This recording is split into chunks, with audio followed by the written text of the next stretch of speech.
chiropractic ရဲ့ဒီနိုင်ငံတကာအခြေအနေရဲ့เนาะအခုဒီမြန်မာနိုင်ငံမှာဘယ်လိုဖြစ်ပျက်နေတယ်ဆိုတဲ့အခြေအနေရဲ့နည်းနည်းပြောပြချင်တယ်အဲ့တော့ဒီ chiropractic ကကျွန်တော်နိုင်ငံတကာမှာတကယ်လည်းရှိတဲ့ပညာရပ်ဖြစ်တယ် practice လုပ်နေတဲ့လူတွေလည်းရှိတယ်သင်တန်းတွေလည်းရှိတယ်ဒီပညာရပ်ကိုသင်ကြားပေးပြီးတော့ဒီ certificate တစ်ခုအနေနဲ့ထုတ်ပေးတဲ့သင်တန်းကျောင်းတွေရှိတယ်သူတို့ကိုလည်းဒီကျန်းမာရေးဝန်ကြီးဌာနကလည်းအတိအမှတ်ပြုထားပြီးသားသင်တန်းတွေလည်းရှိကြတယ်နိုင်ငံတကာမှာအဲ့တော့ကျွန်တော်နိုင်ငံမှာတော့ဒီမြန်မာနိုင်ငံမှာတော့အဲ့လိုသင်တန်းမရှိဘူးကျွန်တော်တို့ဒီမြန်မာနိုင်ငံမှာတော့ဒီပညာရပ်ကိုဒီ chiropractic ဆိုတဲ့ပညာရပ်ကိုတေချာသင်ကြားပေးတဲ့သင်တန်းကျောင်းအဲ့လိုတော့လုံးဝကျွန်တော်တို့မရှိဘူးမြန်မာနိုင်ငံမှာအဲ့တော့နောက်တစ်ခုကကြတော့ကျွန်တော်တို့ဒီ chiropractic ပေါ့နော်ဒီလိုမျိုးကုသမှုရဲ့evidence based benefit ပေါ့တက်တည်ပြနိုင်တဲ့အကျိုးကျေးဇူးပေါ့နော်ရလဒ်ပေါ့နော်ဒီကုသမှုရဲ့ရလဒ်ကဘာရှိလဲဆိုတာကိုနည်းနည်းပြောပြမယ်အဲ့တော့ဒီကုသမှုကကျွန်တော်တို့တော်တော်များများတွေ့ဘူးကြလိမ့်မယ်ဥပမာကျွန်တော်တို့ဒီခါနာလို့တွားကုရလို့ရှိတယ်လေကုတ်နာလို့တွားကုရလို့ရှိတယ်ဥပမာဆရာဝန်ကကြီးပေါင်းလို့ပြောလိုက်တယ်အဲ့ဒီကြီးပေါင်းကိုတက်တအောင်ဆိုပြီးတွားကုနေတဲ့လူတွေရှိတယ်နော်နောက်တစ်ခုကကြတော့ဒီခါရိုးညက်တယ်ဆိုပြီးတော့ကုသမှုခံယူရတဲ့လူတွေရှိတယ်နောက်တစ်ခုကကြတော့ဒီတင်မခွက်ညက်တယ်ဆိုပြီးတော့တင်မခွက်ကြောညက်တယ်ဆိုပြီးတော့လည်းတွေ့ဘူးကြလိမ့်မယ်နော်ဒီလိုမျိုးကုသမှုခံယူရတဲ့ဟာအဲ့တော့တကယ်လက်တွေ့မှာကြတော့ဒီကုသမှုရဲ့ထိရောက်မှုကဘယ်လိုရှိလဲဆိုလို့ရှိရင်ဥပမာကျွန်တော်တို့သူ့မှာကဘယ်လိုလဲဆိုတော့ very limited efficacy ပေါ့တော်တော်လေးကိုသူ့ရဲ့ထိရောက်မှုထိရောက်တဲ့အတိုင်းဒါအကန့်အသတ်ပဲရှိရလက်တလုံးနာကျင်နေတဲ့ဟာဒီလိုချိုးလိုက်ရင်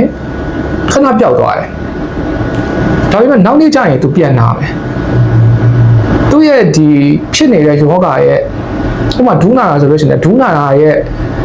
ပကတိအရှိတရားကမပြောက်သွားဘူးယောဂရဲ့သဘောတဘာဝဒီမပြောက်သွားဘူးဘာပဲတက်တာသွားလဲဆိုနာကျင်မှုတော့ခဏလျော့သွားတယ်ချိုးပြီးကုတ်ပေးလိုက်တယ်ဒါပေမဲ့နောက်နေ့သူပြန်လာဦးမှာပဲအဲ့တွေ့အကျိုးကဘာရလဲဆိုလို့ရှိရင်သူနာကျင်နေတဲ့ဟာခဏတော့တက်တာသွားတယ်ဒီလိုချိုးလိုက်ခြင်းအဖြစ်ဒီအကျော်တွေဒီအစစ်တွေကြားထဲမှာရှိတဲ့ PR ကသူကဒီလိုချိုးပြီးတော့ crack နဲ့ပြီးသွားတဲ့အချိန်မှာခဏလေးလျော့သွားတယ်ပေါ့နော်နာကျင်မှုကခဏလျော့သွား temporary relief ပဲ permanent relief တော့မဟုတ်ခဏတက်တာသွားတယ်အဲ့တော့အခုကျွန်တော်ဒီယောဂတစ်ခုချင်းစီပေါ့နော်ယောဂတစ်ခုချင်းစီအကြောင်းနဲ့ပတ်သက်ပြီးတော့ဒီ chiropractic ကနေပြီးတော့ဘယ်လိုအကျိုးရှိနိုင်တယ်ဘယ်လိုတော့အကျိုးမရှိနိုင်ဘူးဆိုတာကိုရှင်းပြမယ်အဲ့တော့ပထမဦးဆုံးကျွန်တော်ဒီဒူးနာတဲ့ကိစ္စကစပြောမယ်ပေါ့နော်ဒူးနာတဲ့ကိစ္စမှာဆိုလို့ရှိရင်ကျွန်တော်အသက်နှစ်ခုခွဲလိုက်မယ်လူငယ်ဒူးနာတာနဲ့လူကြီးဒူးနာတာနဲ့လူကြီးဆိုတဲ့နေရာမှာနောက်တော့အဖြစ်အသက်50အထက်တွေပေါ့နော်အသက်50နဲ့အထက်ကိုဆိုလို့ရတယ်လူငယ်ပိုင်းဆိုတဲ့နေရာမှာလည်းကျွန်တော်တို့ဒီအသက်50အောက်ကိုဆိုလို့ရဖြစ်ပါတယ်အဲ့တော့ဒီလူငယ်တွေဒူးနာတယ်ပေါ့နော်လူငယ်တွေဒူးနာတယ်ဘယ်လိုအချိန်မှာဒူးနာလဲသူတို့အားကစားလုပ်ရင်ဒူးနာမယ်ပြေးရင်ဒူးနာမယ်နော်ဥပမာထောက်ကဘလုံးကန်လိုက်တဲ့အချိန်မှာဘလုံးကန်တဲ့အချိန်ဘလုံးသမားတွေအားကစားသမားတွေဂျင်းဆော့တယ်အဲ့လိုမျိုးတွေမှာဒူးနာတယ်ဆိုတာရှိတယ်လေအဲ့တော့သူတို့တွေမှာဒူးနာလို့ရှိရင်ဒီ chiropractic ကိုလုပ်လိုက်ခြင်းအဖြစ်ဒီ chiropractic နဲ့အဲ့လိုမျိုးဒီ crack နဲ့မြောင်သူအဲ့လိုမျိုး treatment ယူလိုက်ခြင်းအဖြစ်သူတို့ရဲ့ဒီနာကျင်မှုကခိတ္တရော့သွားစေတယ်ပြောလို့ရှိရင်သူ့မှာအကျိုးကျေးဇူးအတိုင်းအတာတစ်ခုထိတော့သူရှိတယ်ပေါ့နော်ဒီ chiropractic လုပ်လိုက်ခြင်းအဖြစ်ပေါ့နောက်တစ်ခုကကြတော့လူကြီးပိုင်းတွေမှာနောက်တော့အပြင်အသက်50နဲ့အထက်တွေဒီဟိုပါပေါ့ပြောလို့အယိုးဘွားယောဂါဆိုတဲ့ကိစ္စတွေပါလာတယ်ပေါ့နော်နာတာရှည်ဥမာဒူးကြီးပေါင်းလို့ခေါ်တဲ့ဟာပေါ့နော်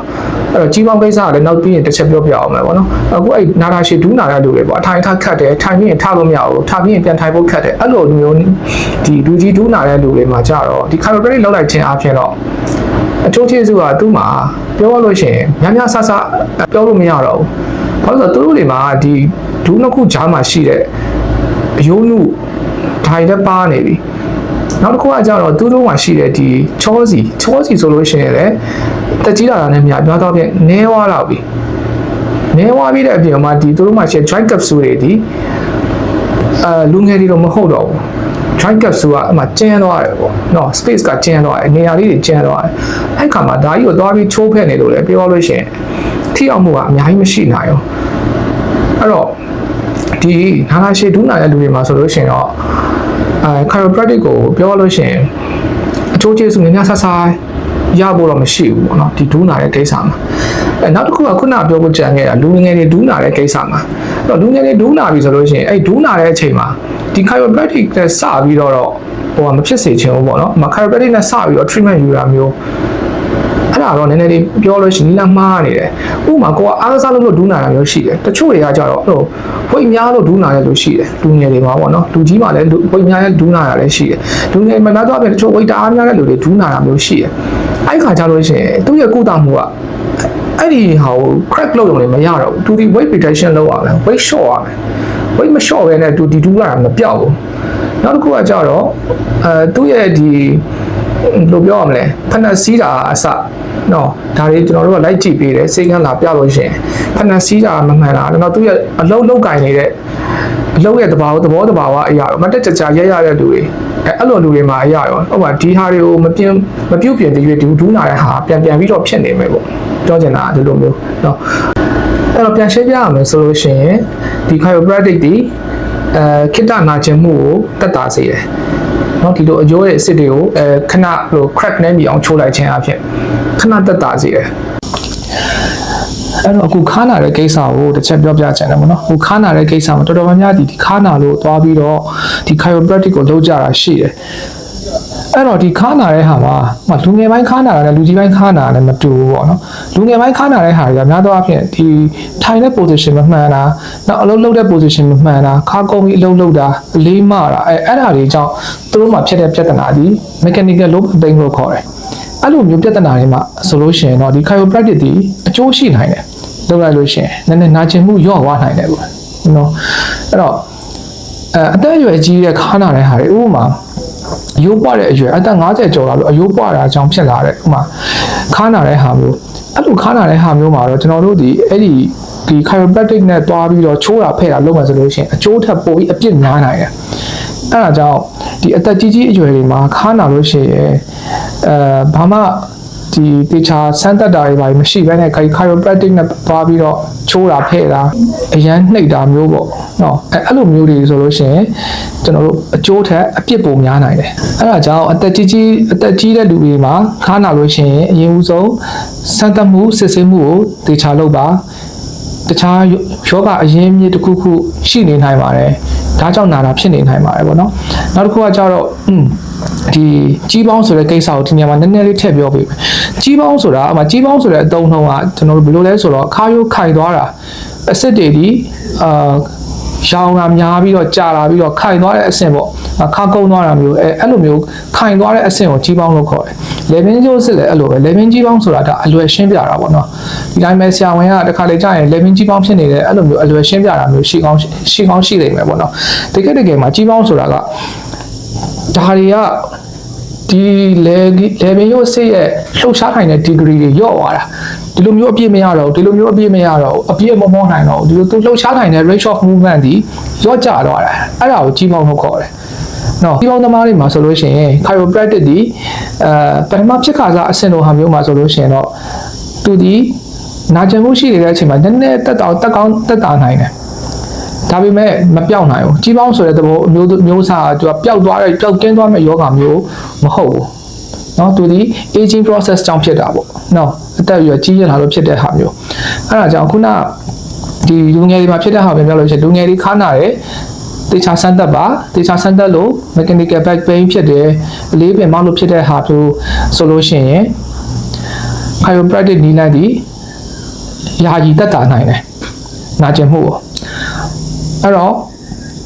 အသက်အရွယ်ကြီးရွယ်တဲ့လူတွေမှာဆိုလို့ရှိရင်စမ်းသပ်မှုတေချာအရင်လုပ်ပါပြီးရင်chiropractic ကတော့လိုအပ်မှလုပ်ပါအဲ့တော့အခုနောက်တစ်ခုအဖြစ်အရန်များတဲ့ပြဿနာဘာလဲဆိုတော့ prolapse intervertebral disc လို့ခေါ်တယ်။အဲ့အရက်ထဲမှာခေါ်နေကြ disc ကျွန်းတယ်